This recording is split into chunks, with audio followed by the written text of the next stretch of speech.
दिल्ली के चुनावी नतीजों पर एआईएमआईएम चीफ ओवैसी ने चुप्पी तोड़ी। कांग्रेस आपको जमकर सुना दिया। औज़ुबिल्लाहि मिनश्शैतानिर्रजीम, बिस्मिल्लाहिर्रहमानिर्रहीम, अस्सलामु अलैकुम वरहमतुल्लाहि वबरकातुहू। मैं ओखला और मुस्तफ़ाबाद की विधानसभा की आवाम का बेहद शुक्रिया अदा करता हूँ कि आप तमाम ने मिलकर शिफाउर रहमान के लिए और ताहिर हुसैन साहब के लिए आपने अपने वोट का इस्तेमाल किया। मैं आपका बेहद शुक्रगुजार हूँ कि आपने बड़ी मेहनतें की। मैं तमाम मजलिस के अरकान का, जनाब शिफाउर रहमान के साथियों का, उनके फैमिली का, ताहिर साहब के फैमिली का और ख़ास तौर से शिफाउर रहमान और ताहिर साहब के शरीक हयात का और ताहिर साहब के 20 साला नौजवान फर्जन का, इनका भी बेहद शुक्रिया अदा करता हूँ कि उन्होंने बड़ी मेहनत की, जस्तजू की। मैं शुक्रगुजार हूँ इम्तियाज़ जलील साहब का, जो वहाँ के सेंट्रल ऑब्जर्वर थे इन दोनों असम्बली कॉन्स्टिट्यूंसीज़ के, शोएब जामाई साहब का।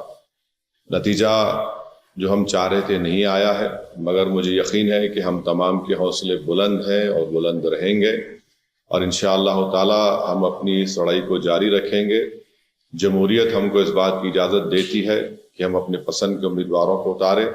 हमारी कोशिश शुरू से यही थी और यही रहेगी कि हम अपनी एक आज़ाद सियासी क़यादत को बनाएंगे ताकि वो वहाँ की रियासत के असम्बली में जाकर आवाम के बेबाक मसाइल को उठा सकें बेबाकी से। तो इंशाअल्लाह कोशिश जारी रहेगी और मुझे उम्मीद है कि इंशाअल्लाह ताला हम तमाम लोग दुआ करेंगे कि ताहिर साहब को, शिफाउर रहमान को जल्द से जल्द और दूसरे जो लोग पिछले 5 साल से जेल में हैं उन तमाम को बेल मिलेगी, वो अपने घर को वापस आएंगे और इंशाअल्लाह मुझे यकीन है कि वो तमाम के तमाम बेकसूर साबित होंगे। मैं एक बात अवाम और नास को बताना चाहता हूँ कि नतीजे आने के बाद आप देख रहे हैं कि जो लोग अपने आप को बड़ा सेकुलरिज्म के दावेदार कहते थे, वो दोनों सियासी पार्टियां आज एक दूसरे पर बी टीम का इल्ज़ाम नहीं लगा रही हैं। इससे ये बात साहब जाहिर होती है कि जहां मजलिस इलेक्शन अगर ज़्यादा सीटों पर लड़ जाती है तो ये फौरन इनका ये हरबे हथकंडे इस्तेमाल करना शुरू हो जाते। अब जब दोनों लड़कर हार गए बीजेपी के खिलाफ तो इनमें बड़े ही महज़िब तरीके से अदब के दायरे में रहकर एक दूसरे को तनकीद कर रहे हैं। तो ये लोग बेनिकाब हो रहे हैं कि कैसे मजलिस जब आपकी क़यादत को, आपकी एक आवाज़ को उठाने की बात करती है, हिस्सेदारी की बात करती है, तो इन सब के पेट में दर्द शुरू हो जाता है। बहरहाल हम अपनी कोशिशों को जारी रखेंगे।